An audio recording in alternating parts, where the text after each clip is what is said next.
एक बार गौतम बुद्ध नगर में घूम रहे थे। तभी बुद्ध ने सुना कि उस नगर में रहने वाले कुछ लोग बुद्ध को बुरा भला कह रहे हैं और बद्दुआएं दे रहे हैं। ऐसा इसलिए हुआ क्योंकि उस नगर में रहने वाले कुछ बुद्ध विरोधियों ने आम नागरिकों के मन में ये बात बिठा दी थी कि गौतम बुद्ध एक ढोंगी व्यक्ति हैं और ये उनके धर्म को भ्रष्ट कर रहे हैं। इस वजह से उस नगर में रहने वाले लोग बुद्ध को पसंद नहीं करते थे और उनको अपना दुश्मन मानते थे। गौतम बुद्ध ने जब नगरवासियों के इन उलाहनों को सुना तो वह एक कोने में शांति के साथ खड़े हो गए और उनकी बुरी बातों को आराम से सुनते रहे। इस दौरान बुद्ध ने कोई प्रतिक्रिया नहीं दी। कुछ देर बाद जब नगरवासी बुद्ध को बुरा भला कहते हुए थक गए और चुप हो गए तो गौतम बुद्ध ने उन नगरवासियों से कहा, क्षमा चाहता हूं, लेकिन अगर आप लोगों की बातें खत्म हो गई हैं तो मैं यहां से जाऊं। ये सुनकर उनको बुरा कहने वाले लोग बहुत आश्चर्यचकित हुए। तभी वहां मौजूद लोगों में से एक व्यक्ति ने बोला, हम लोग तुम्हारा गुणगान नहीं कर रहे हैं, तुमको उलाहने दे रहे हैं और तुम्हें बुरा बोल रहे हैं। क्या तुम पर इन बातों का कोई असर नहीं हो रहा? उस व्यक्ति की बात का जवाब देते हुए गौतम बुद्ध ने कहा, आप सब चाहे मुझे कितनी भी गालियां दें या कितना भी बुरा कहें, मैं इन्हें खुद पर नहीं लूंगा क्योंकि मैं जानता हूं कि मैं कुछ गलत नहीं कर रहा। इसलिए इन बातों को जब तक मैं स्वीकार नहीं करता तब तक इनका मुझ पर कोई असर नहीं पड़ रहा है। गौतम बुद्ध ने आगे कहा, जब मैं इन गालियों और बुराइयों को अपने ऊपर लूंगा ही नहीं तो ये निश्चित तौर पर आपके पास ही रह जाएंगी और मुझ पर असर नहीं करेंगी। गौतम बुद्ध का ये प्रेरक प्रसंग हमें ये शिक्षा देता है और इस बात के लिए प्रेरित करता है कि जब आप गलत नहीं हैं तो किसी की गलत और नेगेटिव बातों का असर कभी भी खुद पर नहीं लेना चाहिए, क्योंकि इससे आप अपने ही दुखों की वजह खुद बन सकते हैं। एक बार एक शिष्य ने विनम्रतापूर्वक अपने गुरुजी से पूछा, गुरुजी, कुछ लोग कहते हैं कि जीवन एक संघर्ष है, कुछ अन्य कहते हैं कि जीवन एक खेल है और कुछ जीवन को एक उत्सव की संज्ञा देते हैं। इनमें कौन सही है? गुरुजी ने तत्काल बड़े ही धैर्यपूर्वक उत्तर दिया, पुत्र, जिन्हें गुरु नहीं मिला उनके लिए जीवन एक संघर्ष है, जिन्हें गुरु मिल गया उनका जीवन एक खेल है, और जो लोग गुरु द्वारा बताए गए मार्ग पर चलने लगते हैं मात्र वे ही जीवन को एक उत्सव का नाम देने का साहस जुटा पाते हैं। यह उत्तर सुनने के बाद भी शिष्य पूरी तरह से संतुष्ट न था। गुरुजी को इसका आभास हो गया। वे कहने लगे, लो, तुम्हें इसी संदर्भ में एक कहानी सुनाता हूं। ध्यान से सुनोगे तो स्वयं ही अपने प्रश्न का उत्तर पा सकोगे। उन्होंने जो कहानी सुनाई वह इस प्रकार थी। एक बार की बात है कि किसी गुरुकुल में 3 शिष्यों ने अपना अध्ययन संपूर्ण करने पर अपने गुरुजी से यह बताने के लिए विनती की कि उन्हें गुरुदक्षिणा में उनसे क्या चाहिए। गुरुजी पहले तो मंद मंद मुस्कुराए और फिर बड़े स्नेहपूर्वक कहने लगे, मुझे तुमसे गुरुदक्षिणा में एक थैला भर के सूखी पत्तियां चाहिए, ला सकोगे? वे तीनों मन ही मन बहुत प्रसन्न हुए क्योंकि उन्हें लगा कि वे बड़ी आसानी से अपने गुरुजी की इच्छा पूरी कर सकेंगे। सूखी पत्तियां तो जंगल में सर्वत्र बिखरी ही रहती हैं। वे उत्साहपूर्वक एक ही स्वर में बोले, जी गुरुजी, जैसी आपकी आज्ञा। अब वे तीनों शिष्य चलते चलते एक समीपस्थ जंगल में पहुंच चुके थे, लेकिन यह देखकर कि वहां पर तो सूखी पत्तियां केवल एक मुट्ठी भर ही थीं, उनके आश्चर्य का ठिकाना न रहा। वे सोच में पड़ गए कि आखिर जंगल से कौन सूखी पत्तियां उठाकर ले गया होगा। इतने में ही उन्हें दूर से आता हुआ कोई किसान दिखाई दिया। वे उसके पास पहुंचकर उससे विनम्रतापूर्वक याचना करने लगे कि वह उन्हें केवल एक थैला भर सूखी पत्तियां दे दे। अब उस किसान ने उनसे क्षमा याचना करते हुए उन्हें यह बताया कि वह उनकी मदद नहीं कर सकता क्योंकि उसने सूखी पत्तियों का ईंधन के रूप में पहले ही उपयोग कर लिया था। अब वे तीनों पास में ही बसे एक गांव की ओर इस आशा से बढ़ने लगे थे कि हो सकता है वहां उस गांव में उनकी कोई सहायता कर सके। वहां पहुंचकर उन्होंने जब एक व्यापारी को देखा तो बड़ी उम्मीद से उससे एक थैला भर सूखी पत्तियां देने के लिए प्रार्थना करने लगे, लेकिन उन्हें फिर से एक बार निराशा ही हाथ आई क्योंकि उस व्यापारी ने तो पहले ही कुछ पैसे कमाने के लिए सूखी पत्तियों के दोने बनाकर बेच दिए थे, लेकिन उस व्यापारी ने उदारता दिखाते हुए उन्हें एक बूढ़ी माँ का पता बताया जो सूखी पत्तियां एकत्रित किया करती थी। पर भाग्य ने यहाँ पर भी उनका साथ नहीं दिया, क्योंकि वह बूढ़ी माँ तो उन पत्तियों को अलग अलग करके कई प्रकार की औषधियां बनाया करती थी। अब निराश होकर वे तीनों खाली हाथ ही गुरुकुल लौट गए। गुरुजी ने उन्हें देखते ही स्नेहपूर्वक पूछा, पुत्रों, ले आए गुरु दक्षिणा? तीनों ने सर झुका लिया। गुरुजी द्वारा दोबारा पूछे जाने पर उनमें से एक शिष्य कहने लगा, गुरुदेव, हम आपकी इच्छा पूरी नहीं कर पाए। हमने सोचा था कि सूखी पत्तियां तो जंगल में सर्वत्र बिखरी ही रहती होंगी, लेकिन बड़े ही आश्चर्य की बात है कि लोग उनका भी कितनी तरह से उपयोग करते हैं। गुरुजी फिर पहले ही की तरह मुस्कुराते हुए प्रेम पूर्वक बोले, निराश क्यों होते हो? प्रसन्न हो जाओ और यही ज्ञान की सूखी पत्तियां भी व्यर्थ नहीं हुआ करती, बल्कि उनके भी अनेक उपयोग हुआ करते हैं।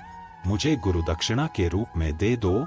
तीनों शिष्य गुरुजी को प्रणाम करके खुशी खुशी अपने अपने घर की ओर चले गए।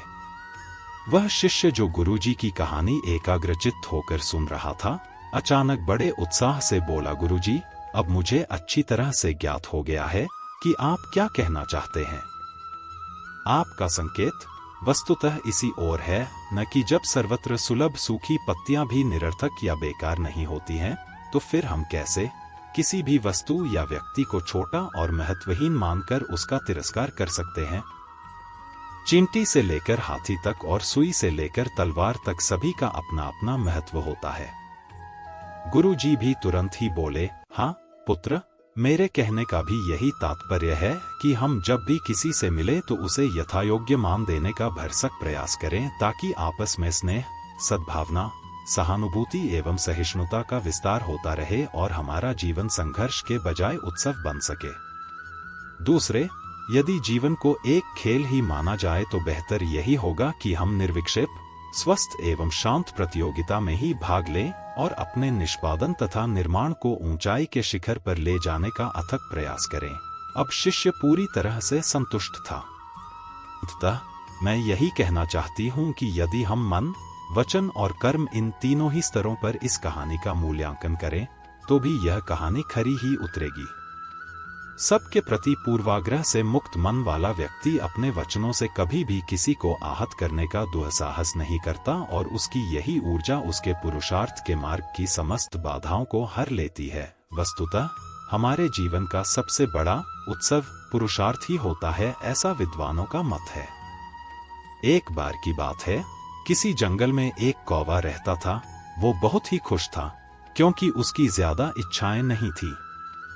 वह अपनी जिंदगी से संतुष्ट था, लेकिन एक बार उसने जंगल में किसी हंस को देख लिया और उसे देखते ही सोचने लगा कि ये प्राणी कितना सुंदर है। ऐसा प्राणी तो मैंने पहले कभी नहीं देखा, इतना साफ और सफेद। यह तो इस जंगल में औरों से बहुत सफेद और सुंदर है, इसलिए यह तो बहुत खुश रहता होगा। कौवा हंस के पास गया और पूछा, भाई तुम इतने सुंदर हो, इसलिए तुम बहुत खुश होगे? इस पर हंस ने जवाब दिया, हाँ, मैं पहले बहुत खुश रहता था, जब तक मैंने तोते को नहीं देखा था। उसे देखने के बाद से लगता है कि तोता धरती का सबसे सुंदर प्राणी है। हम दोनों के शरीर का तो एक ही रंग है, लेकिन तोते के शरीर पर दो दो रंग है।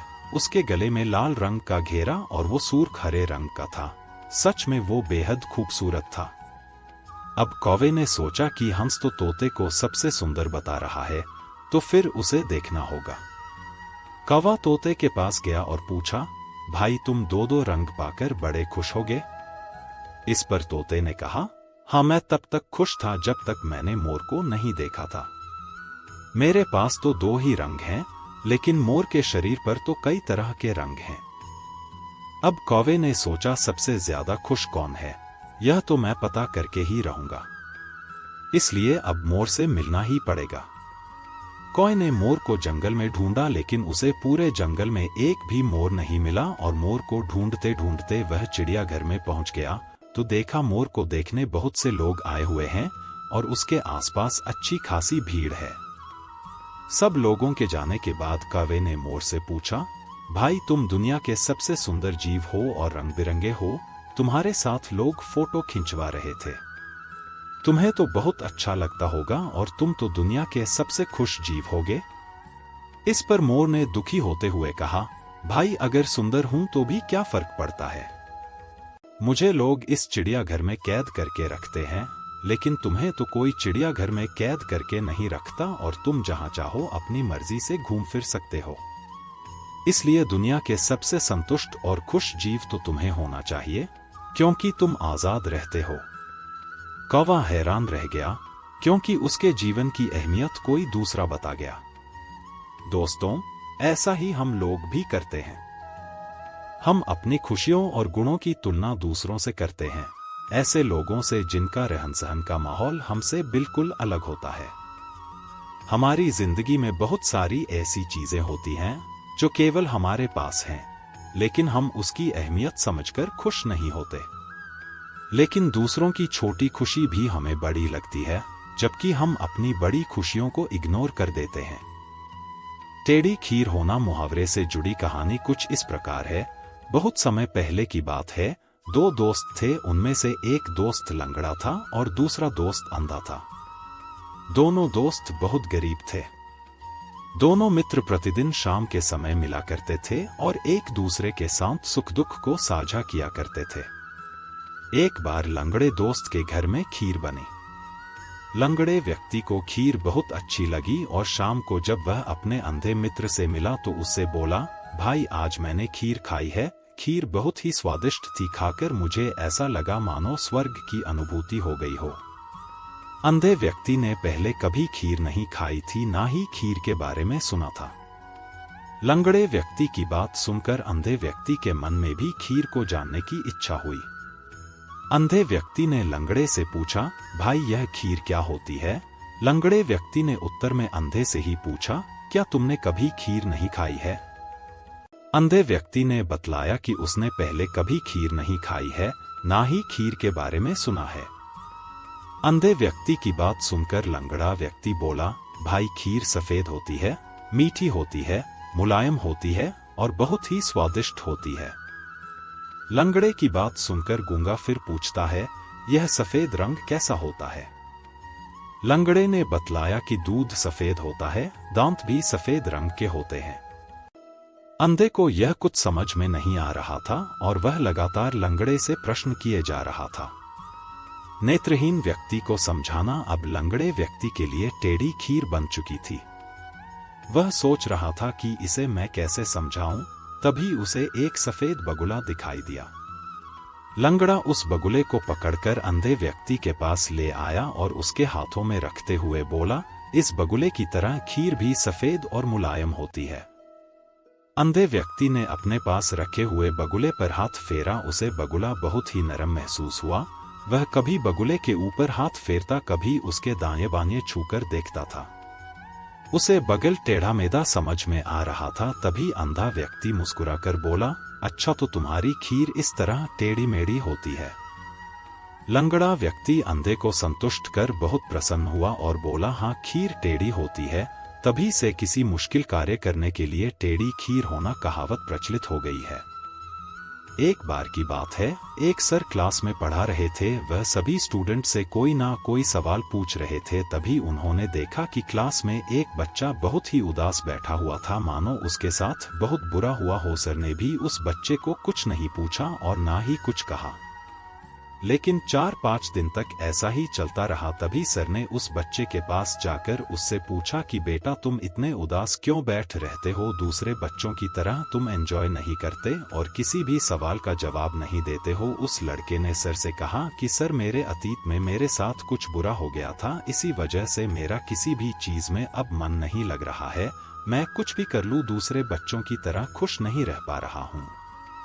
सर ने उस बच्चे की बात को पूरा सुना और अगले दिन वो सर अपने बैग में शिकंजी बनाने का सारा सामान लेकर आए और सारे बच्चे क्लास से जाने के बाद सर उस बच्चे के पास शिकंजी बनाने का वह सामान लेकर गए और उस सामान से उन्होंने उस लड़के को एक गिलास शिकंजी बनाकर दिया। लड़के को लगा कि सर यह सब कुछ मुझे खुश करने के लिए कर रहे हैं। सर ने लड़के की तरफ शिकंजी का गिलास बढ़ाया और उसे पीने के लिए कहा। लड़के ने जैसे ही शिकंजी का एक जिप लिया तो उसे उस शिकंजी में नमक ज्यादा लगा। उसने सर से कहा कि सर, इस शिकंजी में नमक ज्यादा हो गया है। तभी सर ने उस लड़के से कहा, ठीक है, लाओ मैं इसे फेंक देता हूँ। लड़के ने सर से कहा, सर, इसे फेंकने की जरूरत नहीं है। अगर इसमें थोड़ी शक्कर मिला देंगे तो यह खुद ब खुदा मीठा और अच्छा हो जाएगा। तभी सर ने उस लड़के की तरफ मुस्कुराते हुए देखा और कहा, यही सेम चीज मैं तुम्हें आज इस शिकंजी के जरिए समझाने आया था। हमारी जिंदगी भी बिल्कुल इस शिकंजे की तरह है और हमारे पास्ट में जो बुरी और दुखद चीजें हमारे साथ हुई है वह उस शिकंजी में मिले नमक की तरह है। जब हमारे पास्ट में कुछ बहुत बुरा हुआ हो जिसकी वजह से हमारी जिंदगी बिल्कुल कड़वी हो जाती है, तब हमें उसमें कुछ अच्छे पल ऐड करने की जरूरत होती है। जिस तरह से शिकंजी में नमक ज्यादा हो गया था लेकिन उसमें शक्कर मिलाने के बाद वह मीठा हो गया, उसी तरह हमें भी हमारे बीते हुए कल को भूलकर उसमें खुशी ऐड करनी चाहिए ताकि हमारी बुरी यादें हमारी अच्छी यादों से ज्यादा हो जाए और हमारी जिंदगी फिर से मीठी और खुश हो जाए। जो पास्ट में हो गया वो हो गया, उसकी वजह से आज उदास मत रहो, क्योंकि हमारा आज भी आगे चलकर कल में बदल जाएगा और हम फिर से उस कल की वजह से उदास रहने लगेंगे। इसीलिए खराब चीजों को भूलते हुए आगे बढ़ो और अपनी लाइफ में पॉजिटिव रहो और जितना हो सके अच्छा और पॉजिटिव सोचो। तो अगर आप इस कहानी को, एक बार राजा मिलिंद भिक्षु के पास गए। भिक्षु का नाम नागसेन था। राजा ने भिक्षु से पूछा, महाराज एक बात बताइए, आप कहते हैं कि हमारा व्यक्तित्व स्थिर नहीं है, जीव स्वयं में कुछ नहीं है, तो फिर जो आपका नाम नागसेन है, यह नागसेन कौन है? क्या सिर के बाल नागसेन है? भिक्षु ने कहा, ऐसा नहीं है। राजा ने फिर पूछा, क्या ये दांत, मस्तिष्क, मांस आदि नागसेन है? भिक्षु ने कहा, नहीं। राजा ने फिर पूछा, फिर आप बताएं, क्या आकार, संस्कार, समस्त वेदनाएं नागसेन हैं? भिक्षु ने कहा, नहीं। राजा ने फिर प्रश्न किया, क्या ये सब वस्तुएं मिलकर नागसेन है या इनके बाहर कोई ऐसी वस्तु है जो नागसेन है? भिक्षु ने कहा, नहीं। अब राजा बोले, तो फिर नागसेन कुछ नहीं है जिसे हम अपने सामने देखते हैं और नागसेन कहते हैं, वह नागसेन कौन है? अब भिक्षु ने राजा से पूछा, राजन, क्या आप पैदल आए हैं? राजा ने कहा, नहीं, रथ पर। भिक्षु ने पूछा, फिर तो आप जरूर जानते होंगे कि रथ क्या है। क्या यह पताका रथ है? राजा ने कहा, नहीं। भिक्षु बोले, क्या ये पहिए या धुरी रथ है? राजा ने कहा, नहीं। भिक्षु ने पूछा, क्या ये रस्सियां या चाबुक रथ हैं? राजा ने कहा, नहीं। भिक्षु ने पूछा, क्या इन सब के बाहर कोई अन्य चीज है जिसे हम रथ कहते हैं? राजा ने कहा, नहीं। भिक्षु ने कहा, तो फिर रथ कुछ नहीं है जिसे हम सामने देखते हैं और स्थ कहते, वह क्या है? राजा ने कहा, इन सब चीजों के एक साथ होने पर ही इसे रथ कहा जाता है। भिक्षु ने कहा, राजन, इसमें ही आपकी जिज्ञासा का हल छिपा है। जिस प्रकार इन वस्तुओं के उचित तालमेल से रथ का निर्माण हुआ है, ठीक उसी प्रकार अग्नि, पृथ्वी, आकाश, जल और वायु, इन 5 तत्वों के समुचित संयोजन से बना शरीर ही नागसेन है। इसके अतिरिक्त कुछ नहीं। किसी वस्तु को सही आकार इसके घटकों के उचित संयोजन से ही मिलता है। इसके बाद ही कोई तत्व अपनी संपूर्णता तक पहुंचता है। याद रखें, व्यक्तित्व का संबंध उन गहराइयों से है जो हमारी चेतना को विकसित करती हैं, अर्थात जो हर क्षण हमारे व्यवहार, आचरण और हमारी चेष्टाओं में अभिव्यक्त होती रहती है। स्पष्ट है, व्यक्तित्व का अर्थ केवल व्यक्ति के बाह्य गुणा जैसे रूप, रंग, चाल ढाल, पहचावा, बोलचाल आदि से नहीं है, उसके आंतरिक गुणों से भी है, जैसे चरित्र बल, इच्छा शक्ति, आत्मविश्वास, मन की एकाग्रता आदि। इस प्रकार व्यक्तित्व का अर्थ व्यक्ति के बाह्य गुणों एवं आंतरिक गुणों के योग से है। यथार्थ में आंतरिक गुणों के विकास से ही आपके व्यक्तित्व को संपूर्णता प्रदान होती है, जिसे कंप्लीट पर्सनैलिटी यानी डायनामिक पर्सनैलिटी कहते हैं, जो किसी भी क्षेत्र में स्थायी सफलता का प्रमुख अंग मानी जाती है। बात उन दिनों की है जब एक दिन पाटलिपुत्र नगर में सम्राट अशोक गंगा नदी के किनारे टहल रहे थे। उनके साथ उनके मंत्रीगण, दरबारी व सैकड़ों लोग भी थे। नदी अपने पूरे चढ़ाव पर थी। पानी के प्रबल वेग को देखते हुए सम्राट ने पूछा, क्या कोई ऐसा व्यक्ति है जो इस प्रबल गंगा का बहाव उल्टा कर सके? यह सुनकर सब मौन हो गए। उस जनसमूह से कुछ दूरी पर बिंदुमती नामक बूढ़ी वेश्या खड़ी थी। वह सम्राट के पास आकर बोली, महाराज, मैं आपके सत्य कर्म की गुहार लगाकर यह कर सकती हूं। सम्राट ने उसे आज्ञा दे दी। उस वेश्या की गुहार से प्रबल गंगा ऊपर की ओर उल्टी दिशा में गर्जन करते हुए बहने लगी। सम्राट अशोक भौंचक्के रह गए। उन्होंने वेश्या से पूछा कि उसने यह अद्भुत कार्य कैसे किया। वेश्या बोली, महाराज, सच्चाई की शक्ति से मैंने गंगा को उल्टी तरफ बहा दिया। अविश्वास के साथ राजा ने पूछा, तुम एक साधारण सी वेश्या, तुम तो स्वाभाविक पापी हो। बिंदुमती ने जवाब दिया, दुराचारी, चरित्रहीन स्त्री होकर भी मेरे पास सत्य कर्म की शक्ति है। महाराज, जो भी मुझे रुपए देता, चाहे ब्राह्मण, क्षत्रिय, वैश्य या शूद्र रहा हो या किसी अन्य जाति का रहा हो, मैं उन सबके साथ एक जैसा व्यवहार करती थी। जो मुझे रुपए देते थे, उन सबकी एक समान सेवा करती थी। महाराज, यही सत्य कर्म है जिसके द्वारा मैंने प्रबल गंगा को उल्टी दिशा में बहा दिया। निष्कर्ष: धर्म के प्रति सच्चाई मनुष्य को महान शक्ति प्रदान करती है। यदि हम जीवन भर अपने कर्तव्य को पूर्ण निष्ठा से निभाएं, तो इस तथ्य को साक्षी रखकर चमत्कार कर सकते हैं, जैसा कि बिंदुमती वेश्या ने कर दिखाया।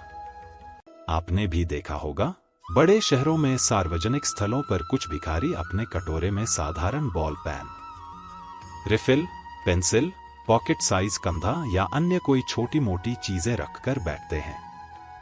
एक सज्जन भिखारी के कटोरा में 2 रुपए का सिक्का डालकर वहीं खड़े खड़े उसके बारे में सोचने लगे और कुछ क्षण बाद वह आगे चलने को मुड़े ही वह भिखारी बोला, बाबू साहब, आपने 2 रुपए का सिक्का तो कटोरा में डाला दिया, पर उसमें रखी पेंसिल या रिफिल आपने नहीं ली। आपको जो पसंद हो उठा लीजिए साहब। सज्जन बोले, भाई, मैंने तो भिखारी समझकर मुंह सिक्का दिया है। नहीं बाबू साहब, उसके बदले कुछ तो ले लीजिए, भले ही 50 पैसे की हो। अब वह सज्जन असमंजस में पड़ गए कि वह भिखारी है या दुकानदार, और उसकी ओर मुस्कुराते हुए देखने लगे। भिखारी बोला, साहब, हालात ने मुझे भिखारी जरूर बना दिया है, लेकिन मेरा थोड़ा सा आत्मसम्मान अब भी बचा है। अगर आप सिक्के के बदले कुछ भी ले लेंगे तो मुझे कम से कम इतना संतोष रहेगा कि भिखारी होने के बावजूद मैंने अपना स्वाभिमान नहीं खोया है। यह सुनकर उस सज्जन की आंखें भर आईं। उन्होंने अपने पर्स से 100 रुपए के 2 नोट निकालकर उस भिखारी के हाथ में दिए और कटोरे में रखा सारा सामान, जो 50 रुपए से ज्यादा मूल्य का नहीं था, लेकर उससे पूछा, भैया 200 रुपए कम तो नहीं है? वह भिखारी कृतज्ञ होकर रूंधे कंठ से बोला, साहब, मैं आपका शुक्रिया किन शब्दों से अदा करूं? आपने तो दरिद्र नारायण के रूप में आकर मेरे स्वाभिमान को फिर से ऊंचा कर दिया है। यह तो मेरा जीवन बदल देगा। मैं आज ही इन रुपयों से सुबह और शाम का अखबार बेचना शुरू कर दूंगा और फिर भिखारी बनकर कभी नहीं जीऊंगा। निष्कर्ष: प्रत्येक मनुष्य में आत्मसम्मान की भावना होती है, किसी में कम तो किसी में ज्यादा। एक संत ने मुझे बताया, यह जीवन बार बार नहीं मिलता है। अब समय है मनुष्य उस चीज को पकड़े जो उसके भीतर है और फिर उसे समझाने की कोशिश करे, अपने हृदय की प्यास बुझाए ताकि जीवन में शांति आ सके। इसका सार यह है कि हम पहले खुद को जानें, अपनी पहचान करें और फिर खुद को सही रास्ते पर लाकर आनंद से जिएं। एक राजकुमार अपने सुंदर बगीचे में टहल रहे थे कि अचानक उनके मन में ख्याल आया, बगीचे से उन्हें क्या फायदा है? राजकुमार ने आम के पेड़ से पूछा, बताओ, तुम मेरे लिए क्या कर रहे हो? पेड़ ने जवाब दिया, गर्मी में मेरी शाखाएं मीठे आमों से लद जाती है। माली उन्हें इकट्ठा करके आपको व आपके मेहमानों के सामने प्रस्तुत करता है। शाबाश, राजकुमार बोले।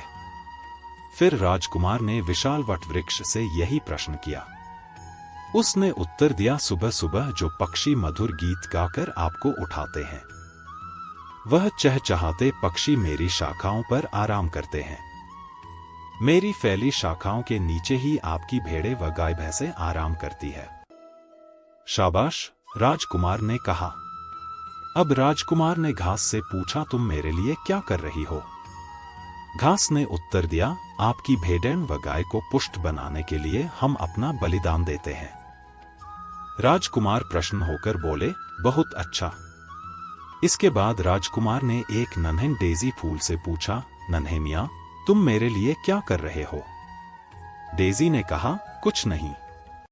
मैं आपको मीठे फल नहीं देता, आपके पक्षियों को घोंसला बनाने लायक स्थान नहीं दे सकता।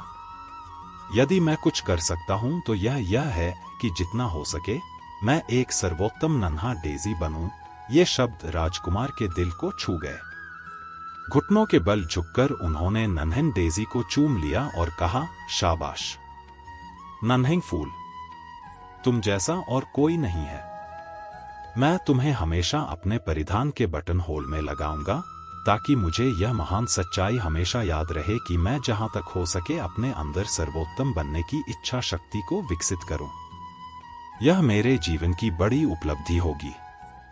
सबक: ऊंची उपलब्धि हासिल करने के लिए हमें अपनी इच्छा शक्ति को विकसित करने की प्रेरणा किसी से मिल सकती है, बशर्ते हम हर समय अपनी जागरूकता बनाए रखें। यह तभी संभव है जब हमारा नजरिया सकारात्मक है। इस प्रसंग में राजकुमार ने प्रकृति के सौंदर्य से विमुग्ध होकर स्वयं सर्वोत्तम बनने की इच्छा शक्ति को अपने अंदर विकसित किया। एक शिष्य गुरु के पास आया। शिष्य पंडित था और मशहूर भी, गुरु से भी ज्यादा। सारे शास्त्र उसे कंठस्थ थे। समस्या यह थी कि सभी शास्त्र कंठस्थ होने के बाद भी वह सत्य की खोज नहीं कर सका था। ऐसे में जीवन के अंतिम क्षणों में उसने गुरु की तलाश शुरू की। संयोग से गुरु मिल गए। वह उनकी शरण में पहुंचा। गुरु ने पंडित की तरफ देखा और कहा, तुम लिख लाओ कि तुम क्या क्या जानते हो। तुम जो जानते हो फिर उसकी क्या बात करनी है। तुम जो नहीं जानते हो वह तुम्हें बता दूंगा। शिष्य को वापस आने में साल भर लग गया, क्योंकि उसे तो बहुत शास्त्र याद थे। वह सब लिखता ही रहा, लिखता ही रहा। कई हजार पृष्ठ भर गए। पोथी लेकर आया। गुरु ने फिर कहा, यह बहुत ज्यादा है। मैं बूढ़ा हो गया, मेरी मृत्यु करीब है, इतना न पढ़ सकूंगा। तुम इसे संक्षिप्त कर लाओ, सार लिख लाओ। पंडित फिर चला गया। 3 महीने लग गए। अब केवल 100 पृष्ठ थे। गुरु ने कहा, मैं यह भी ज्यादा है, इसे और संक्षिप्त कर लाओ। कुछ समय बाद शिष्य लौटा। एक ही पन्ने पर सारसूत्र लिख लाया था, लेकिन गुरु बिल्कुल मरने के करीब थे। कहा, तुम्हारे लिए ही रुका हूं, तुम्हें समझ कब आएगी? और संक्षिप्त कर लाओ। शिष्य को होश आया। भागा दूसरे कमरे से एक खाली कागज ले आया। गुरु के हाथ में खाली कागज दिया। गुरु ने कहा, अब तुम शिष्य हुए, मुहा से तुम्हारा संबंध बना रहेगा। कोरा कागज लाने का अर्थ हुआ, मुझे कुछ भी पता नहीं, मैं अज्ञानी हूं। जो ऐसे भाव रख सके गुरु के पास, वही शिष्य है। निष्कर्ष: गुरु तो ज्ञान प्राप्ति का प्रमुख स्रोत है, उसे अज्ञानी बनकर ही हासिल किया जा सकता है। पंडित बनने से गुरु नहीं मिलते। एक कुम्हार था, उसके 2 बेटे और पत्नी थी। बड़े बेटे का नाम राकेश था तो छोटे का सोहन। कुम्हार बहुत सीधा साधा था। वह साधारण जीवन व्यतीत करने वाला व्यक्ति था। उसका किसी से भी लड़ाई झगड़ा नहीं होता था। वह हमेशा ही लोगों की बात मान लिया करता था। एक दिन कुम्हार ने अपने बड़े बेटे से कहा, हम दोनों को काम के सिलसिले में कल सुबह शहर के लिए निकलना है। राकेश बहुत आज्ञाकारी था। उसने पिता की बात मान ली। कुम्हार और राकेश अपने साथ अपने गधे को लेकर निकल पड़े। उन्होंने थोड़ी ही यात्रा की थी कि रास्ते में उन्हें दो व्यक्ति दिखे। एक व्यक्ति बोला, कितने पागल लोग हैं, गधे के होते हुए भी पैदल पैदल जा रहे हैं। कुम्हार ने व्यक्ति की यह बात सुन ली। उसने अपने पुत्र को कहा, पुत्र तुम गधे के ऊपर बैठ जाओ, तुम्हें थोड़ा आराम मिलेगा।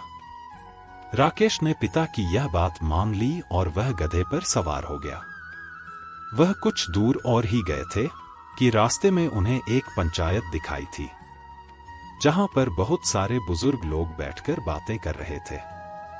जैसे ही लोगों की नजर उन दोनों पर पड़ी, एक बुजुर्ग बोला, अब तो सचमुच ही कलयुग आ गया है, देखो तो इस लड़के को बिल्कुल भी शर्म नहीं आती। बूढ़ा बाप तो पैदल चल रहा है और खुद गधे पर बैठकर आराम से जा रहा है।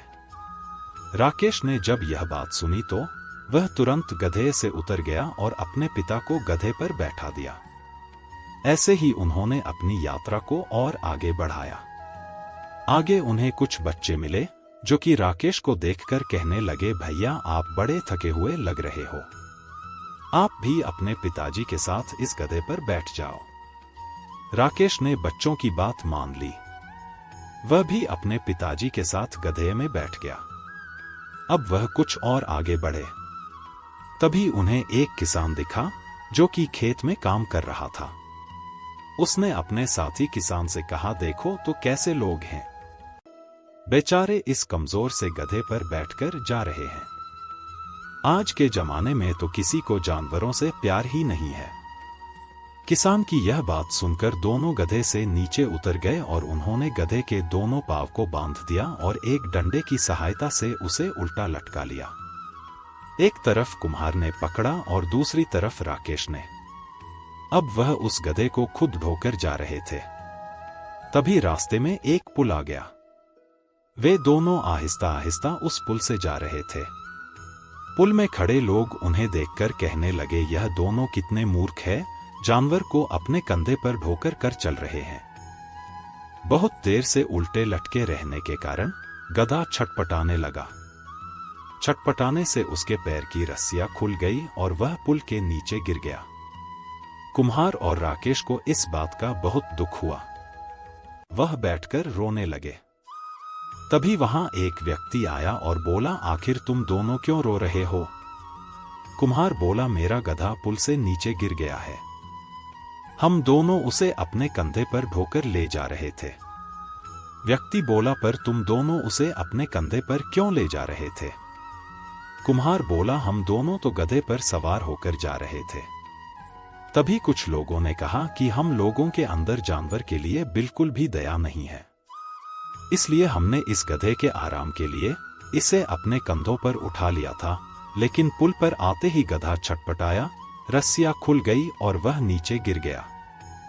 व्यक्ति बोला, किसी ने तुमसे बोला और उसे सुनकर तुम लोगों ने उसकी बात मान ली। आज तुम लोगों की बेवकूफी की वजह से इस गधे की जान चली गई। कभी भी किसी की बातों को यूं ही नहीं मान लेना चाहिए, अपनी बुद्धि का भी प्रयोग करना चाहिए। इसलिए तो कहा भी गया है, सुनो सबकी लेकिन करो अपने मन की। यह सुनकर दोनों अफसोस करते हुए अपने घर की तरफ लौट गए। हम भी अपने जीवन में हमेशा दूसरों की बातें सुनकर उनका निर्णय मान लेते हैं। यह दुनिया तो हमारे हर फैसले में कुछ ना कुछ नुक्स निकालती ही रहेगी। इसीलिए हमें अपनी बुद्धिमानी का प्रयोग करके ही निर्णय लेने चाहिए, नहीं तो हम अपनी जिंदगी में मुसीबत को न्योता देते रहेंगे। एक बार की बात है, एक विशाल सागर में एक जहाज था जिसमें बहुत सारे लोग यात्रा कर रहे थे। तभी अचानक से लहरों का वेग बढ़ गया और पानी का जहाज डूबने लगा। सभी लोग अपनी अपनी जान बचाने के लिए परेशान हो रहे थे। सभी लोग लाइफ बोट के जरिए अपनी अपनी जान बचाने लगे।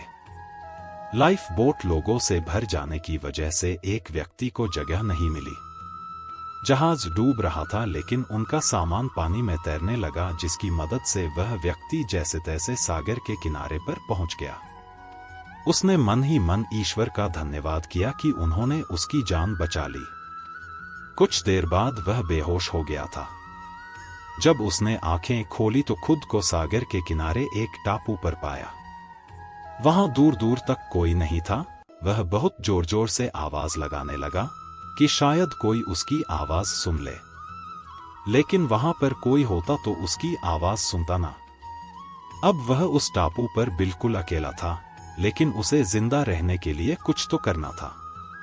इसलिए उसने बड़ी मेहनत से एक लकड़ी का घर बनाया और भोजन के लिए वह पेड़ पर लगे नारियल और फलों को इकट्ठा करके खाने लगा। कुछ दिनों बाद उसने समुद्र से मछली पकड़ना भी शुरू कर दिया। वह सूखी लकड़ियों को इकट्ठा करके आग जलाकर उसमें मछलियों को पकाकर खाया करता था। इसी तरीके से उसका जीवन व्यतीत हो रहा था। सर्दियों का समय आ गया था, इसलिए उसके लिए लकड़ियों पर आग लगाकर खुद को गर्म रखना बहुत जरूरी हो गया था। एक बार वह लकड़ियों पर आग ताप रहा था, तभी वह देखता है कि लकड़ियां खत्म हो रही है, इसलिए वह तुरंत ही लकड़ियों को चुनने के लिए चला गया। उसके जाते ही लकड़ियों की आग उसकी झोपड़ी में फैल गई और झोपड़ी पूरी तरीके से जल गई है। जब वह व्यक्ति वापस आया तो उसने देखा कि उसकी झोपड़ी पूरी तरीके से जल गई है, तो वह जोर जोर से रोने लगा। वह ईश्वर को कोसने लगा कि इतनी मुश्किल से मैं इस टापू पर अपना जीवन जी रहा था। इतनी मेहनत से मैंने लकड़ी का घर बनाया था और वह भी मुझसे छीन गया। अब मेरा जीना तो यहां और भी मुश्किल हो जाएगा। व्यक्ति आसमान की तरफ देखकर बोला, ईश्वर, यह तूने क्या किया? क्यों मुझसे मेरी झोपड़ी छीन ली? इस तरह वह रोते रोते इतनी ठंड में ऐसे ही सो गया। जब सुबह उसकी आंखें खुली तो उसने सागर के किनारे एक जहाज को खड़ा पाया और अपने आसपास कुछ पुलिस ऑफिसरों को देखा। उनको देखकर उस व्यक्ति की खुशी की सीमा ना रही। व्यक्ति बोला, आपको कैसे पता चला? मैं इस टापू में फंस गया हूं। पुलिस ऑफिसर बोला, आपने ही तो फायर सिग्नल देकर हमें यहां बुलाया है। यह सुनते ही वह व्यक्ति सोचने लगा, मैंने तो कोई फायर सिग्नल नहीं भेजा, फिर यह यहां पर कैसे आए? उसने अपनी जली हुई झोपड़ी की तरफ देखा तो वह समझ गया, इन लोगों ने मेरी झोपड़ी जलने की घटना को फायर सिग्नल समझ लिया और यह मेरी मदद करने यहां चले आए। व्यक्ति को चुप देखकर पुलिस ऑफिसर बोला, आप किस सोच में पड़ गए हो? अब हम आ गए हैं आपको सुरक्षित यहां से ले जाने। व्यक्ति बोला, आपका बहुत बहुत धन्यवाद। व्यक्ति सोचने लगा, मैं तो ईश्वर को कोस रहा था कि उसने मेरी झोपड़ी क्यों जलाई, लेकिन मुझे क्या पता था कि इसी घटना के कारण मैं इस टापू से बाहर जा पाऊंगा। चांद कुमार लोगो हो मोटिवेशनल। ईश्वर जो करता है अच्छा ही करता है। Motivational story in Hindi. ईश्वर जो करता है अच्छा ही करता है। Motivational story in Hindi. Puja 5 days ago। ईश्वर जो करता है अच्छा ही करता है। Motivational story in Hindi. Share this post to your friends. आज की कहानी का शीर्षक है, ईश्वर जो करता है अच्छा ही करता है। जब हमारे जीवन में सब अच्छा हो रहा होता है तब हम ईश्वर को धन्यवाद कहते हैं, लेकिन जैसे ही हमारे जीवन में कुछ बुरा होने लगता है हम ईश्वर को कोसने लगते हैं। बुरी घटना भी हमारे साथ इसलिए घटती है ताकि हमारे साथ कुछ अच्छा हो सके। ईश्वर जो करता है अच्छा ही करता है, इसलिए हमें ईश्वर पर भरोसा करके हमेशा अपना कर्म करते रहना चाहिए। ईश्वर जो करता है अच्छा। बार बुद्ध यात्रा करते हुए एक गांव पहुंचे।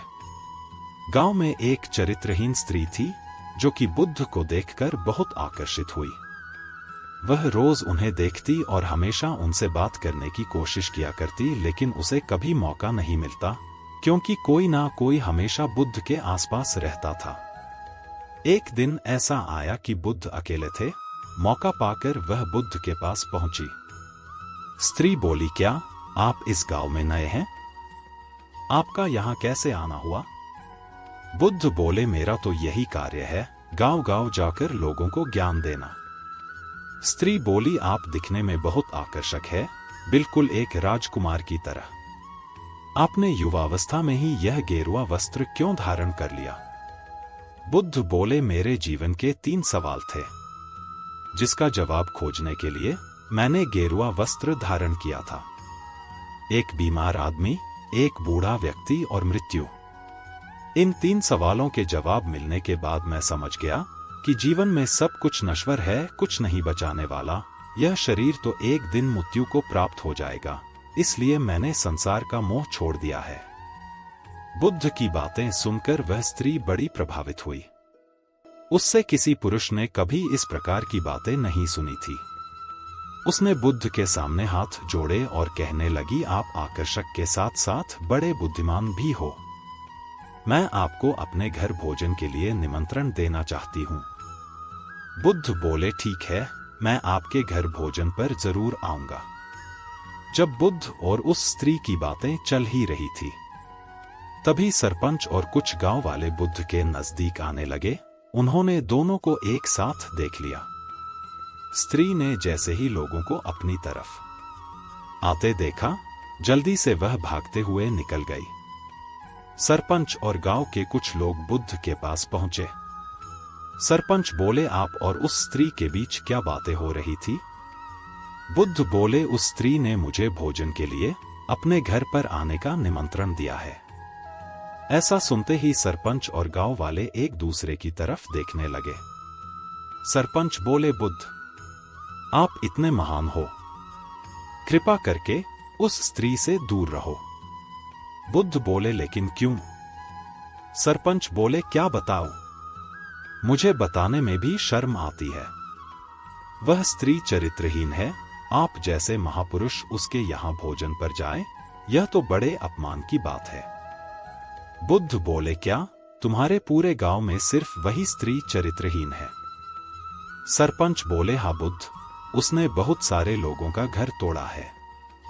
वह सभी पुरुषों को अपने रूप के जाल में फंसाकर मोहित कर देती है। उसकी धूर्तता और नीचता की कोई हद नहीं है, इसलिए मैं आपको आपके भले के लिए ही बता। बुद्ध बोले, सरपंच जी, क्या आप मुझे एक हाथ से ताली बजाकर दिखा सकते हैं? सरपंच बोले, यह आप क्या कह रहे हो? एक हाथ से ताली कैसे बज सकती है? बुद्ध बोले, चलो, आपको इस बात का तो ज्ञान है कि ताली कभी एक हाथ से नहीं बजती। यदि वह स्त्री चरित्रहीन है, तो इसका अर्थ यह है कि तुम्हारे गांव के पुरुष भी चरित्रहीन है। बुद्ध की यह बात सुनकर सरपंच और गांव के लोग सभी शर्मिंदा हो गए। बुद्ध बोले, कोई भी गलत कार्य बहुत दिनों तक चल ही नहीं सकता, जब तक कि कोई दूसरा उसे समर्थन न दे। इसलिए किसी एक पर दोष लगाना पूरे तरीके से गलत है। वह स्त्री भले ही मुझसे कुछ भी चाहती हो, लेकिन मेरा गांव-गांव जाकर यात्रा करने का कारण अपनी शिक्षा को फैलाना है। और यह हर किसी के लिए है, चाहे वह चरित्रवान हो, चाहे चरित्रहीन हो।